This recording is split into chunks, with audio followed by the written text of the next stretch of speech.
السلام عليكم. في اللقاء الأول عرفنا بالصوم الطبي. الآن أتابع الموضوع مع ضيفي العالم الطبيب الشيخ محمود البرشا من دمشق. أهلا بكم دكتور. أهلا وسهلا بكم وبالأخوة المستمعين والمشاهدين والمستمعات والمشاهدات بكم جميعا. أهلا بك دكتور. هلأ بدنا نحكي على موضوع باللقاء الأول عرفنا عن الصوم وعرفنا عن كيفية تراكم هذه السموم في جسم الإنسان. طبعا هي تحولت مع الزمن إلى سموم مضرة بالجهاز الهضمي وكل أجهزة الجسم، يعني الجهاز الهضمي. خلينا نقول أنا كوني غير متخصص يعني، ولست يعني أميا أعتبر أنا في الطب. السلام. فهلا عفوا. اتخذ قرار العلمي يعني انه التخلص من هذه الكتل والشحوم. تمام. منعنا موضوع منع إنقاص الوزن. اول شيء لانقاص الوزن، منعنا المصدر الخارجي للتغذية حتى يتحول الجسم. هلا بدي افهم انا ما هي الآلية التي تتم في جسم الانسان من اجل بقائه على قيد الحياة وحرق هذه المخزونات. تفضل دكتور. مرة ثانية ولا بد من بدء الحديث بالحمد لله والصلاة والسلام على رسول الله صلى الله عليه وسلم وعلى جميع الأنبياء والمرسلين. موضوع زيادة الوزن مشكلة كبيرة في العالم، في كل دول العالم، ناتجة كما قلت مسبقا بشكل أساسي عن فرض الراتب الغذائي، زيادة الراتب الغذائي المطلوب، إضافة إلى الخطأ في الكمية، إلى الخطأ في النوعية. هذا بحثنا ذكرناه مسبقا. أما موضوع إنقاص الوزن، هناك كما تعلم هناك طرق حديثة متعددة، لكن أنا أقول، ولست لأني أنا طبيب الصوم، لكن أنا أقول علميا وعمليا أن أفضل طريقة لإنقاص الوزن الزائد هو طريقة الصوم، لأن في كل جسم فيه طبيبه الداخلي ليضبط، الذي له القدرة على ضبط الحاجة الغذائية لكل أجهزة الجسم. يعني مثلا في راتب غذائي أحيانا أنه أخي بتاكل بعض المواد تترك بعض المواد أخرى، هي قد تخربط الجسم وتبدل تركيبه الكيميائي. في موضوع عفوا أنا بين قوسين استطراد جزئي، في نعم. موضوع ما بدي أنا أستغيب حدا موضوع، بس أنا بحكي من الناحية العملية وهذا العلم حقيقة واقعة على الجميع. موضوع مثلا استئصال المعدة، أنا عندي ناس مرضى بعد ما قصت قسم من المعدة قص المعدة. سنتين. نعم، قص المعدة تقصد. نعم، أضع المعدة. بعد فترة أنا عندي أكثر من مريض، 2 3 معدودين وبعرف حتى أسمعهم، بعد منها رجعوا لنفس طريقتهم السابقة. يعني واحد منهم قال لي أخي أنا ما بدي أعيش بلا شوكولاتة، عمره 70 50 60 سنة، يعني والله بالخمسينات، سيارته كيس شوكولاتة لا شوكولاتة على طول. بعد ما نقص وزنه بعد قص المعدة لسنتين 3 صدق بالله صار وزنه زاد أكثر من 20 كيلو، صار مسكين ما يقدر يتحرك أو بدخيله، لأنه عنده قاعدة خاطئة إنه والله ما يقدر يتحرك، يقدر يترك شوكولاتة. يا أخي أنت سويت قص معدة ومشان قص وزنك ونقص وزنك بدك تضبط حالك بعدين براتب غذائي. النفس أمارة بالسوء. بس هو كان لازم يعالج الإدمان بالأول قبل ما يعمل إنقاص الوزن. يعني وهكذا. أما الصوم الطبي هو شهادة بعد بفضل رب العالمين، فيخلو بفضل رب العالمين يخلو من أي آثار جانبية على الجسم، وبينقص وزنه بشكل منضبط علميا. أن الجسم كما قلت يأخذ حاجته من الطاقة المدخرة بشكل علمي ودقيق، بيأخذ حاجته من البروتينات ومن المواد الدسمة، بيحولها ضمن حركة الكريبس، بيحولها إلى حاجته الضرورية. بس نحن مهمتنا أن نساعد هذا الجسم على تنفيذ مهمته، وهو مساعدته يكون بإعطاء، مثل ما قلت لك أنا هذا الشيء أنا دخلته بعض كمية بسيطة من السكريات الطبيعية والفيتامينات والأملاح المعدنية مع المراقبة السريرية. فأنا سميته هنا الصوم الطبي تمييزا له كما قلت عن الصوم الشرعي.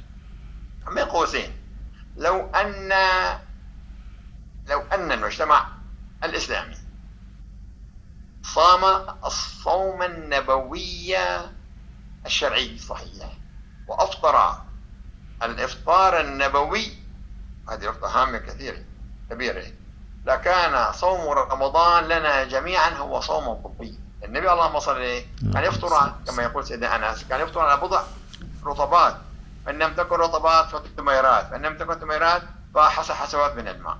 إذا كان هذا إفطاره، فأين وجبتنا نحن بالنسبة لهذا المقدار؟ هذه الكمية من التمر نفسها التي أنا أوصي بها أثناء الصوم الطبي. اللهم صل على كامل النور.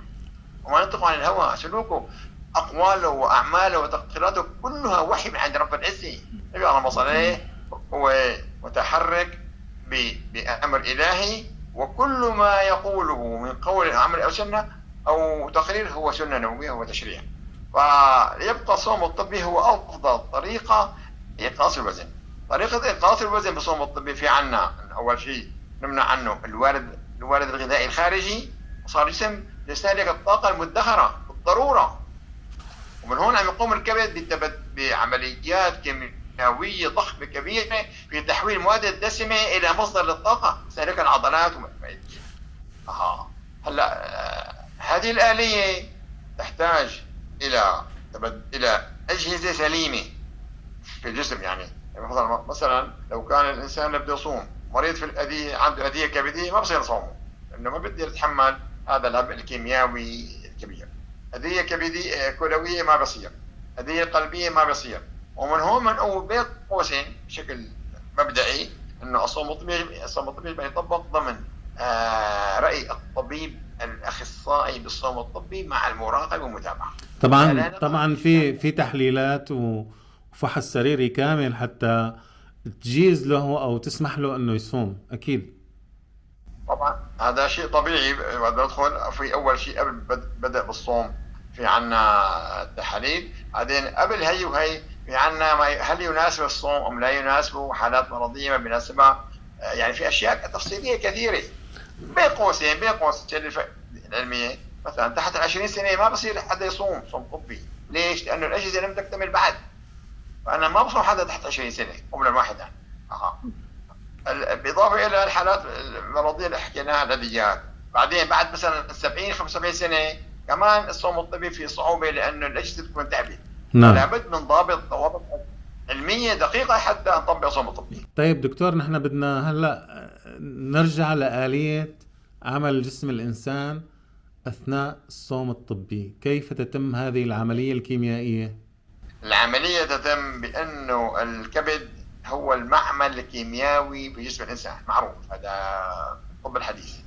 فهو يحول أول شيء بالفترة الأولى 3 أيام 4 أيام أولى يستهلك الجسم المواد السكرية الموجودة في الدورة الدموية، هذا شيء معروف.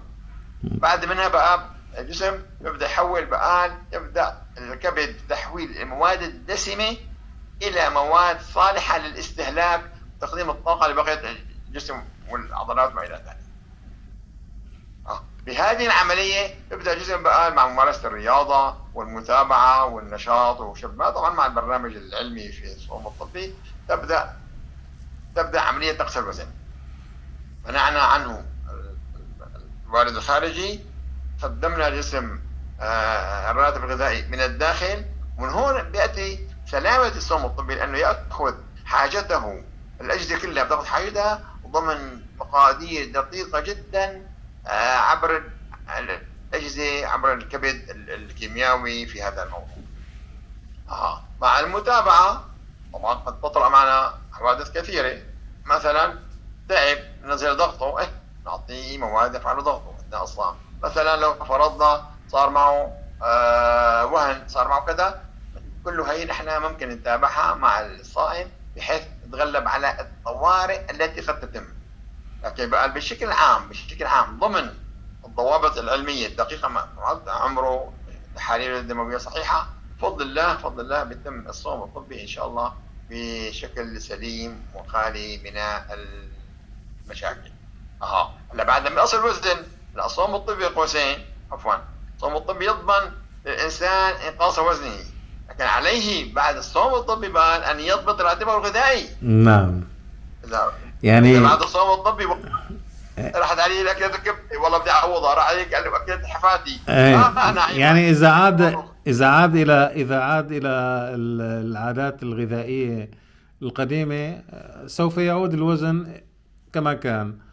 طب اولا واحد. سؤال دكتور، إنه في عندك الجهاز الهضمي لما يكون الإنسان صار عنده كرش يعني وزاد وزنه إلى آخره، فبتتشكل شحوم خاصة الكليتين. هل الإنقاص السريع للوزن يحرر هذه الأجهزة من الشحوم ويؤثر عليها سلبيا؟ جميل، سؤال جميل. طبعا الصوم الطبي الجسم يأخذ حاجته من الطاقة المدخرة من الجسم كله. أنا جايني ناس كثيرين فضلت يعني سؤال جميل، إنه والله بعض إنه والله أنا عندي دخيلك كتاب لبنتي بعد أسبوعين ثلاثة، دخيلك بدي بس نقصر كرشي مشان ألبس البدل الفلانية ولا أمثالها. ياخذ الصوم الطبي بياخذ الحاجة الغذائية من الجسم كله، يعني بده ينحف الوجه، بده الايدين والبطن وما الى ذلك. ما في عندنا طريقه ابدا انه نقول الصوم الطبي ياخذ الطاقه المدخره فقط من البطن من قصد كرشي. انا بذكر عده حالات اجوني دخيلك يا دكتور والله عندي البسه ممتازه عفوا يعني هذا بيانات يعني بدي البسهم اطقمه بحس بنتي بس ما قدرنا نضبط هذا. صعبة هاي. يعني حتى الوزن بينزل، يعني الشحوم بتنزل من تحت الجلد مباشرة أيضا من الجسم كله بشكل من أي مكان، متوازي من كل خلايا الجسم ابدا بدون هو استثناء. اللي بده يصوم يقول اخي والله انا بس بدي لا اصغر شيء الا لا ما بزبط معك. طيب والله وشي كبران. ما عدا الدماغ والأعصاب، القلب يمكن يتأثر قليلا صح؟ طبعا هلا الدماغ يشمل الصوم الطبي بآليات نسميها آلية الصوم الطبي. آلية الصوم الطبي من تأثيرات من الآثار الإيجابية للصوم الطبي انه ينظف الجهاز العصبي من سمومه، من المواد المتراكمة عليه، كما يقول علماء الصوم، كما تنظف فرشات البولاد الأسلاك المصابة بالصدع عن طريق مادة اسمها تشكل الصوم الطبي اسمها الأسيتون. لذلك الصائم أثناء الصوم الطبي يشعر بنشاط ذهني وفكري ونفسي وروحي عجيب. إذا دكتور، هالمادة العجيبة هي الأسيتون هي بتعمل يعني فعل السحر بالجسم، بتفوت على كل جهاز وبتنظفه. كيف تشكلت هي المادة بالجسم؟ هي تشكلت أثناء هذا بحث كيميائي، أنت دخلنا بحث كيميائي نعم. الحيويات بالطب الحديث، ومثل ما حكينا أثناء استخلاص المواد الدسمة بتمر هذه المواد ضمن اسمها حلقة كريبس، بتشكل مادة اسمها الأسيتون. لذلك بتطلع رائحة من رائحة الصائم، وهذا شيء معروف، اسمها الرائحة الخلونية بتظهر. نحن بأخذ المواد الأخرى بنعدلها شوي، بنعدلها تقريبا مشان الرائحة، لكن تبقى هي المادة الهامة الضرورية في الدورة الدموية التي تنظف بشكل أساسي الجهاز العصبي. وطبعا هون بنكون دخلنا إذا بدك حسب أنت ما بدك أسئلتك، بنقول شو هي فوائد الصوم، ما هي آثار الصوم. إذا الأسيتون برجع بكرر هو المادة الفعالة السحرية التي تعمل عمل عجيب في جسم الإنسان خلال الصوم. تمام، هذه إحدى نواحي من أثناء الصوم، في يعني آليات أخرى التخلص من السموم والفضلات وما إلى ذلك. والله يعني دخلتنا بالآلية هاي العجيبة في عملية بتتم نحن ما حكينا عنها، هي عملية الاستقلاب. أنا قرأتها بمصطلح ريبيلدينج، الهدم وإعادة البناء. بدنا نشرحها هاي للإخوان المشاهدين يعني والناس أجمعين. هلا إذا قلنا بدنا نحكي هون لابد بقى ندخل بشكل واسع ومفصل في موضوع الآثار الإيجابية للصوم الطبي. ما هي آثاره، تأثيره على الجسم؟ في عنا عدة عناوين كبيرة في هذا الموضوع. الصوم الطبي بهذه الآلية أول شيء بيحرض جهاز المناعة في الجسم، تزداد الخلايا اللمفاوية اللي بنسميها في الدورة الدموية، تزداد الردود المناعية في الدورة الدموية، فتتنشط القدرة المناعية في الجسم. وهذه النتيجة الإيجابية لها أثرها الكبير في معالجة الكثير من الأمراض، أمراض التهابية المزمن المعندة، مثل التهاب الجيوب، التهابات النسائية، ما إلى ذلك. له دور فعال كبير في معالجة الحالات المرضية الالتهابية. نعم. الصوم الطبي يخلص الجسم من فضلاته ومن سمومه، لذلك الجهاز الهضمي بيرتاح بعد أسبوع، وبتتم الفضلات عم تنطرح، وبتم تجديد الخلايا في الأجهزة كلها، واتكال الخلايا القديمة، استهلاك الجسم بيستهلك الخلايا القديمة وبيجدد محلها خلايا جديدة. النخل العظام يتنشط بشكل عجيب، مع أنه الإنسان ما عم يأكل لكن تزداد عنده كريات حمراء بالفحص السريري بالفحص المخبري، لأن النخل العظام تزداد فعاليته، وبيأخذ الحديد المدخر من الطحال، وبيشكل دورة كريات حمراء جديدة وفتية، فتزداد الكريات حمراء أثناء الصوم الطبي. أثناء الصوم الطبي بآلية تنظيف الجهاز العصبي بالدواء كثير من الأمراض، منها الشقيقة. هذا المرض المعند في الطب الحديث، والذي لا يعالج إلا بالمسكنات والمهدئات، شيء معروف علميا. نعم. الصوم الطبي بفضل الله الصوم الطبي يعالج الشقيقة بنسبة أكثر من 70% من التحسن بفضل الله. تفضل. طيب سؤالي عن الغدد الصماء دكتور، من بداية من الغدة النخامية والأجهزة الأخرى مثل البنكرياس، غدة يعتبر، شو تأثيره عليهم؟ الطبي كمان ينشط الجهاز الغدي، بدءا من الغدة النخامية إلى مبيضين إلى الخصيتين. طبعا لا نقول هذا الكلام لا يعني انه الصوم الطبي بده يشفي كل الجهاز الغدي، لا، في حالات مرضيه ما بفيد فيها الصوم الطبي، مثلا الغده الدرقيه سواء كان فيها فرط نشاط او قصور او كتل لا يفيد فيها الصوم الطبي ولا باي شكل من الاشكال ولا اي نسبه ابدا. صام عندي كثير من الناس حتى يتجنبوا العمل الجراحي من ناحيه تطبيقيه. احنا علم تجريبي، بالتطبيق الصوم الطبي على حالات غدة درقية من ضخامة أو ما إلى ذلك أو أخذ، حاول البعض أنه أخي خليه يستغل عن عملية دخيلة، بعضهم صار 30 يوم 40 يوم، بقينا على ما نحن عليه. من هون أنا جئت الخبرة الكبيرة في متابعة حالات مرضية الكثيرة. نعم. بفضل الله الآن أنا أي حالة مرضية بدها تجيني بقول له للإنسان بفضل الله مع المعرفة والخبرة، طبعا الله جعل الدين ضمن الأسباب. أخي والله انت معك قصور، معك فرط غده درقيه او قصور او ضخامه، انت ما استفيد، الله يصل لك مع السلامه، روح الى عند الطبيب الجراح اذا كانت معك. اما مثلا بالنسبه للخصيتين والمبيضين فله دور ايجابي كبير، بيحسن الافرازات والهرمونات المبيضيه والهرمونات المتعلقه بالخصيتين وينشطون. بالنسبه للبنكرياس، البنكرياس احد الغدات الداخليه. كمان إذا كان الإنسان في مصاب بالداء السكري الذي لم يمضي عليه أكثر 5 سنوات، سيكون وسكري الكهلي بسميه فوق 40 سنة. نعم. 1 و2 جديد.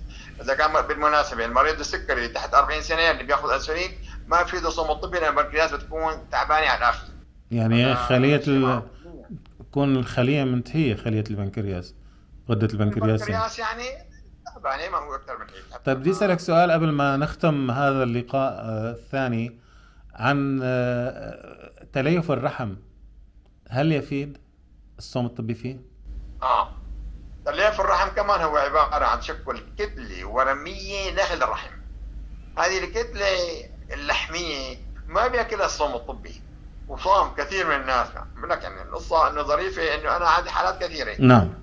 يا دكتور انا خليني اطبق الصوم الطبي واحسن ما اعمل عمليه جراحيه وحط تدقيق الكلفه كذا، ابدي صمنا تمت الكتله اللحميه مثل ما هي. اذا الصوم الطبي ما بياكل هذه اللحمه. لكن حول الالتهابات مثلا عند الجهاز النسوي، اما الالتهابات فكونه الصوم الطبي يرفع مستوى المناعه ويزيد القدره المناعيه في الجسم، ويزيد قدره الخلايا اللمفاويه على مقاومه الجراثيم، فالصوم الطبي يؤثر على الالتهابات بدءا من الأنف والجيوب إلى اللوزات، إلى أي التهابات القصبات، إلى التهابات السعية معندة، وهي إلى التهاب الوريد. أنا عندي حالات مرضية من التهاب الوريد في الساقين، نعم. صار شيء اسمه القرحة الصفراء. هاي بدنا جاني مريض بدنا نستعرضها هاي باللقاء بعد الآن، يعني اللقاء الثالث إن شاء الله. هلا نحن حكينا معلومات، ما بدنا نزيد كمية المعلومات حتى حتى أنا ما توه يعني كمان. فأنا هلا بدي أتشكرك، وباللقاء القادم بدنا نتكلم عن الحالات التي أفاد الصوم الطبي في شفائها أو تحسينها على الأقل، والحالات اللي لم يفيد فيها أي شيء. دكتور محمود البرشا، شكرا جزيلا لك، وسنتابع إن شاء الله هذه اللقاءات. السلام عليكم، الله يعطيك العافية. وعليكم السلام ورحمة الله وبركاته. الله يعافيك إن شاء الله. السلام عليكم. الله يحفظك.